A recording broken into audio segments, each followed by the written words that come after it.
오늘 주신 하나님의 말씀 창세기 1장 14절에서 19절 말씀 다 함께 한 목소리 있습니다. 하나님이 이르시되 하늘의 궁창에 광명체들이 있어 낮과 밤을 나누게 하고 그것들 징조와 계절과 날과 해를 이루게 하라. 또 광명체들이 하늘의 궁창에 있어 땅을 비추라 하시니 그대로 되니라.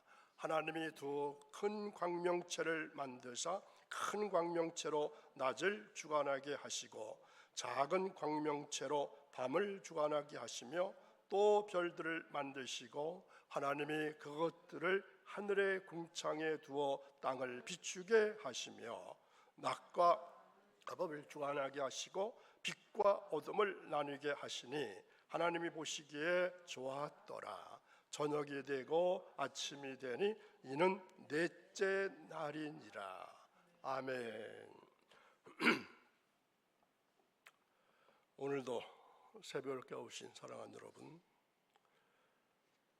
예수님의 이름으로 함께 모인 이 시간, 그 이름이 우리의 귀에 감미롭고 우리의 슬픔을 달래주시고 상처를 어루만져 주시고 또 두려움을 물리쳐주는 능력의 이름인 것을 믿습니다.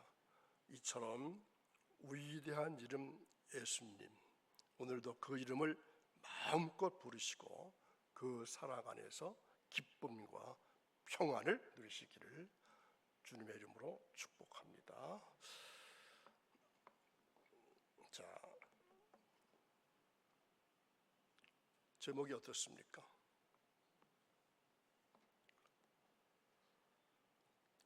지금 우리는 인생의 갈림길에 서 있습니다. 한쪽은 세상의 길, 어둡고 불안하고 번개가 치는 길입니다. 다른 한쪽은 하나님의 길, 밝고 평화롭고 생명이 있는 길입니다. 오늘 우리는 하나님의 빛 앞에 서 있습니다. 오늘 우리는 그 빛 앞에서 묻습니다. 나는 지금 어느 편에 서 있는가? 나는 내 뜻을 따르고 있는가? 아니면 주님의 뜻을 따르고 있는가? 이 질문은 단순한 선택이 아니라 소속의 전환이고 입장의 전환입니다. 오늘 이 말씀을 통해서 우리는 빛의 길을 선택하고 하나님 편에 서는 결단을 함께 하게 될 것입니다. 하나님께서 우리에게 주신 빛은 단순한 자연의 빛만은 아닙니다.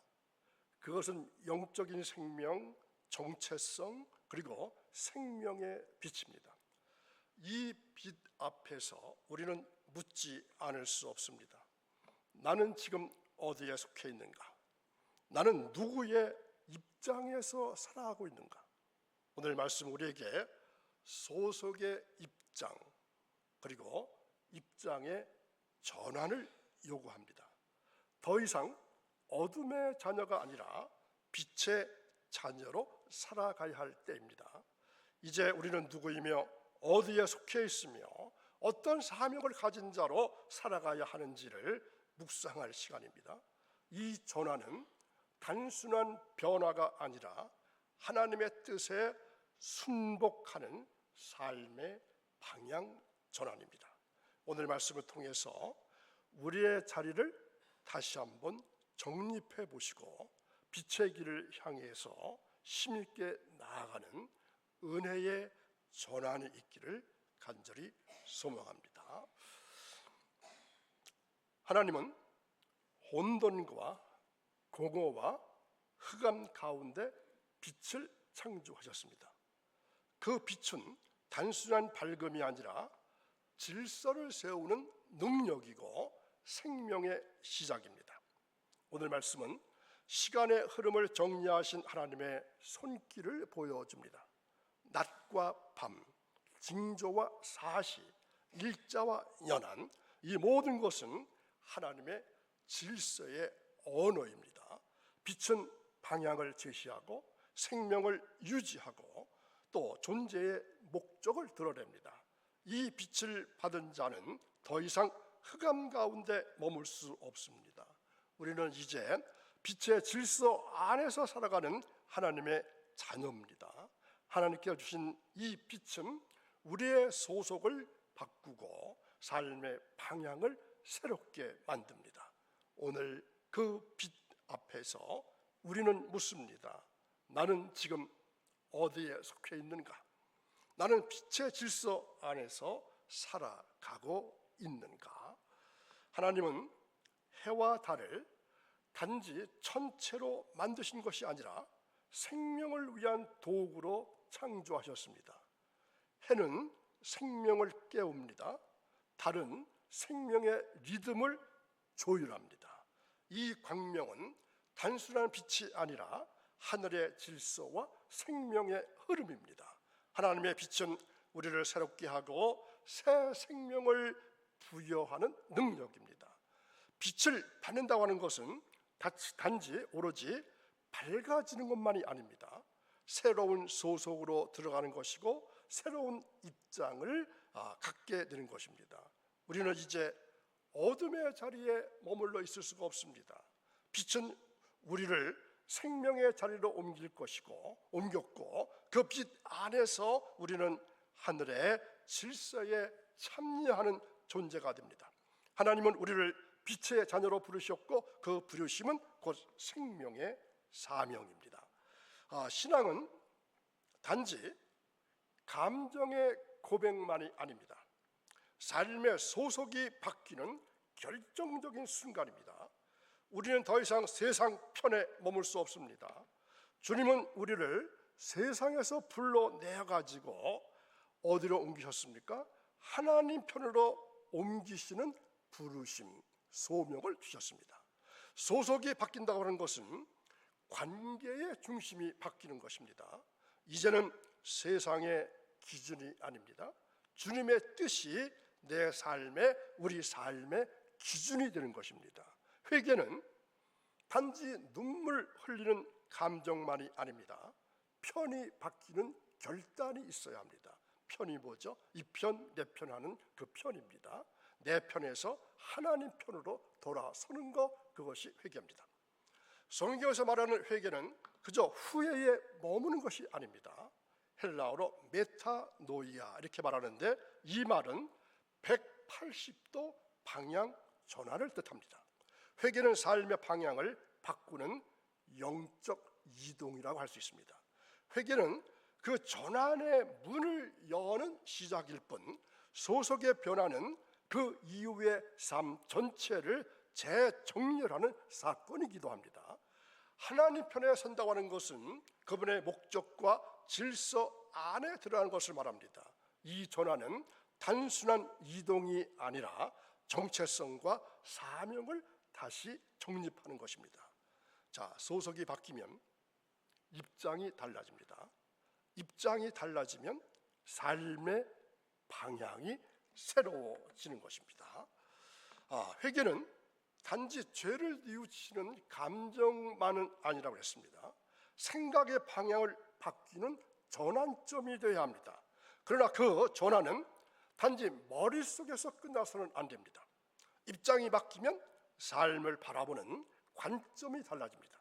이전에는 내 뜻이 기준이었다면 이제는 주님의 뜻이 기준이 됩니다. 입장의 전환은 그래서 주도권의 이동입니다. 내가 중심이 될 삶에서 주님이 중심이 되는 삶으로의 이동, 이것이 입장 전환입니다.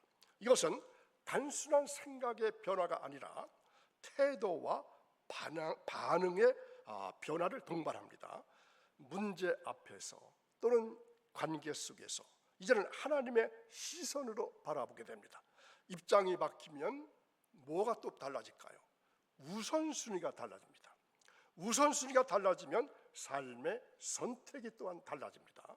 이것이 바로 입장 전환의 실제입니다. 주님의 편에 서는 삶의 태도, 이것이 입장 전환입니다.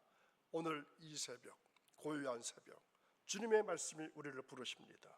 너는 지금 어디에 서 있는가? 너는 지금 어디에 서 있는가?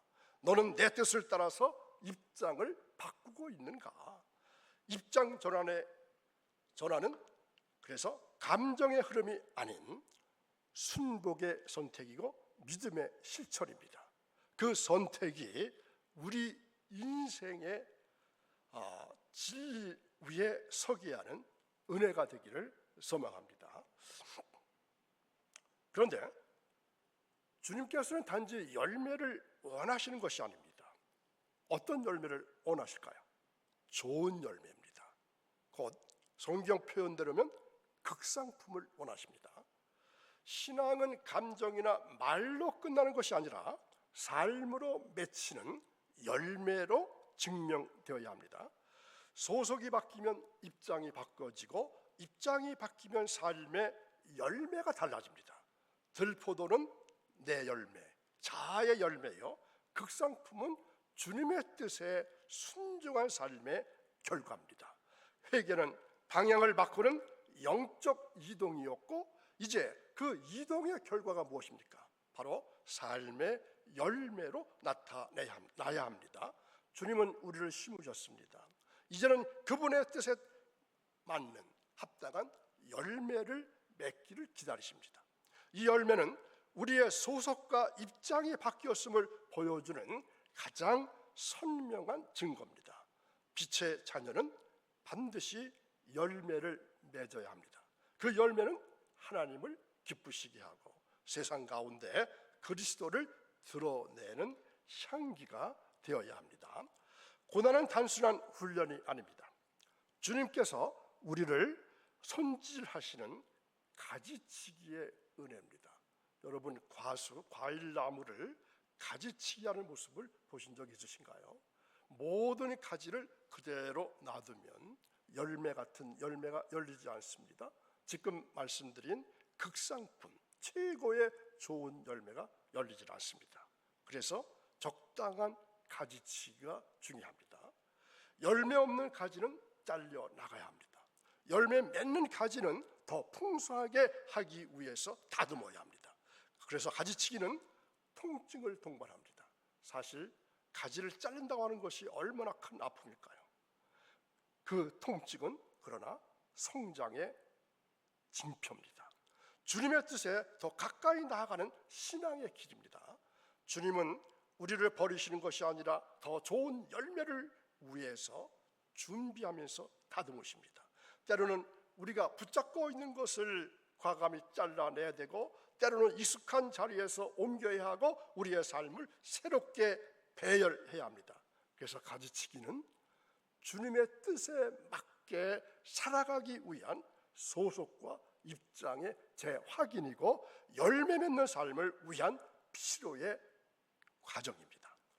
자, 여러분 신앙이 뭐라고 생각하십니까? 편안한 것이 신앙일까요? 편안이 신앙일까요? 열매를 위한 대가를 감당하는 삶이 신앙입니다. 사랑하는 여러분, 혹 지금 어려움, 고난 가운데 계신가요?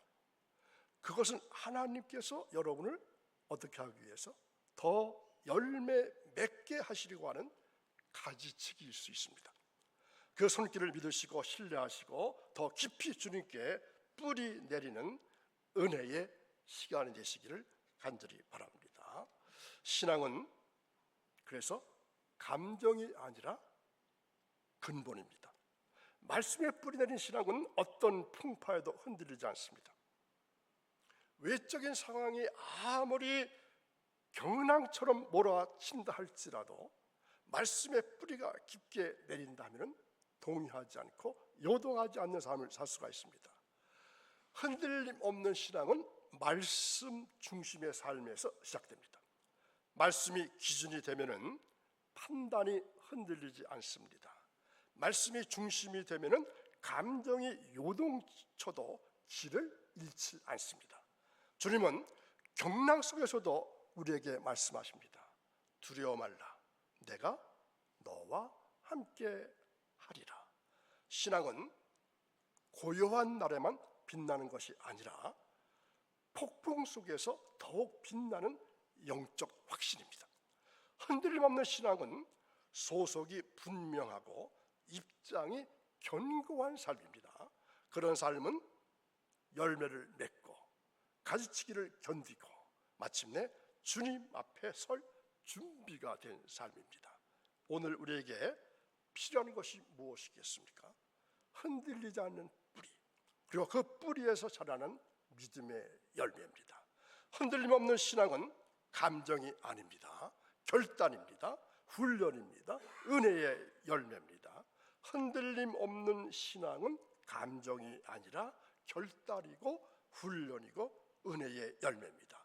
오늘도 우리는 경락을 바라보는 대신 주 하나님을 바라보면서 믿음의 뿌리를 더 깊이 내리시기를 바랍니다.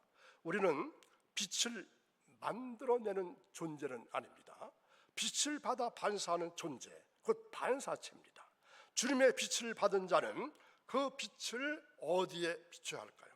세상에 비추어야 합니다.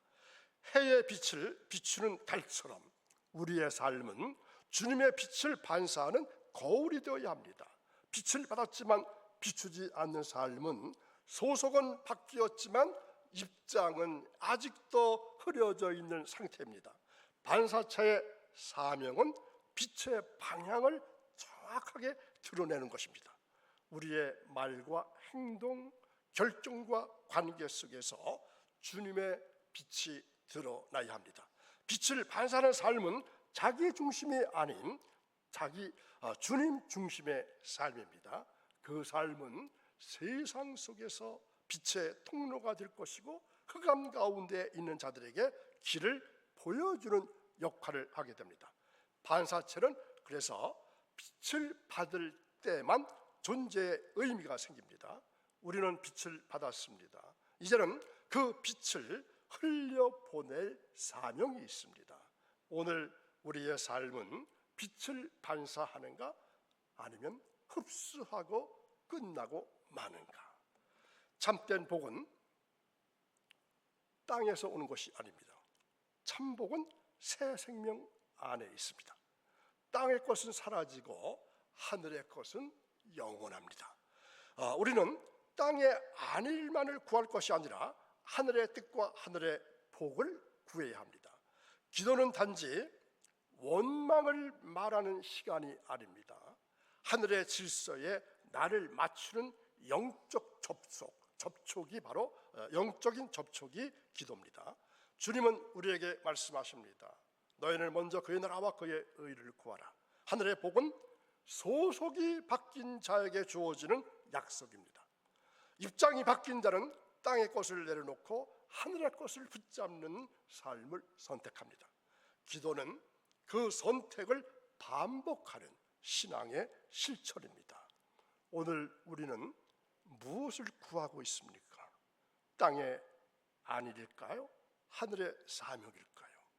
오늘 여러분 이 새벽에 무엇을 구하려고 나오셨습니까? 땅의 안일일까요? 하늘의 사명일까요? 하늘의 복을 구하는 자는 이미 하늘의 백성입니다. 오늘도 생명을 걸고 거룩한 전에 올라오셔서 말씀 들으시는 사랑하는 여러분, 이제 우리는 선택의 자리 앞에 서 있습니다. 빛의 길을 따를 것인가 아니면 익숙한 어둠에 머물러 있을 것인가? 주님은 우리에게 말씀하십니다. 내가 너를 지명하여 불렀어. 내가 너를 지명하여 불렀다. 그 부르심은 단지 감독이 아니라 삶의 방향을 바꾸는 소명입니다. 기도는 단순한 원망의 표현이 아니라 주님의 뜻에 순복하는 영적인 결단이어야 합니다. 빛의 길은 좁고 험할 수 있지만 그 길은 생명으로 이어지는 길입니다. 기도는 내 뜻을 내려놓고 주님의 뜻을 받아들이는 신앙의 실천입니다. 오늘 우리는 결단해야 합니다. 소속이 바뀌었는가? 입장이 분명한가? 열매가 있는가? 어떻습니까? 소속이 바뀌셨나요? 입장이 분명한가요? 열매가 맺으셨나요? 이 모든 질문 앞에서 기도는 우리의 응답이 되어야 합니다. 빛의 길을 선택하는 자는 그 빛을 따라 끝까지 걷는 자입니다. 세상은 여전히 흔들리고 광풍은 여전히 몰아치고 있지만 빛의 자녀는 결코 흔들리지 않습니다. 우리는 반사체로서 그리스도의 빛을 비치고 하늘의 복을 사모하고 하나님의 뜻을 이루는 기도로 살아갑니다. 오늘 이 말씀 앞에서 우리는 결단해야 합니다. 어떻게 결단해야 될까요? 어둠을 버리고 빛을 따르겠습니다. 내 뜻을 내려놓고 주님의 뜻을 붙들겠습니다. 그리고 그 길을 끝까지 걸어가겠습니다. 자, 다 함께 한번 외쳐보겠습니다. 어둠을 버리고 빛을 따르겠습니다. 내 뜻을 내려놓고 주님의 뜻을 붙들겠습니다. 그 길을 끝까지 걸어가겠습니다. 빛의 길을 선택한 여러분, 흔들리지 말고 열매 맺으며 영원한 생명의 길을 향해서 담대히 나가시는 여러분의 신앙 삶이 오늘도 이어지기를 주님의 이름으로 간절히 축원합니다. 기도하겠습니다. 저희들을 사랑하시는 거룩하신 하나님 아버지, 오늘 말씀을 통해서 저희의 소속이 어디에 있는지를 돌아보게 하시니 감사합니다. 이제는 더 이상 세상의 편에 머물지 않겠습니다. 저를 불러내신 주님의 부르심에 응답해서 하나님 나라의 백성으로 소속을 전환합니다. 주님의 뜻이 나의 기준이 되게 하시고 주님의 시선이 나의 관점이 되게 하옵소서. 입장을 바꾸어서 주님의 편에 서는 삶의 태도를 갖게 하시고 모든 선택과 반응 속에 주님의 마음을 닮아가게 하옵소서. 이제는 내가 사는 것이 아니라 내 안에 그리스도께서 사시는 삶을 살기를 원합니다. 소속이 바뀌었기 때문에, 입장이 바뀌었기 때문에 삶의 방향이 새로워졌음을 믿습니다. 그 방향을 따라서 오늘도 흔들림 없이 걸어가게 하셔서 승리의 삶을 살게 하옵소서. 감사하며 예수님의 이름으로 기도하옵나이다. 아멘.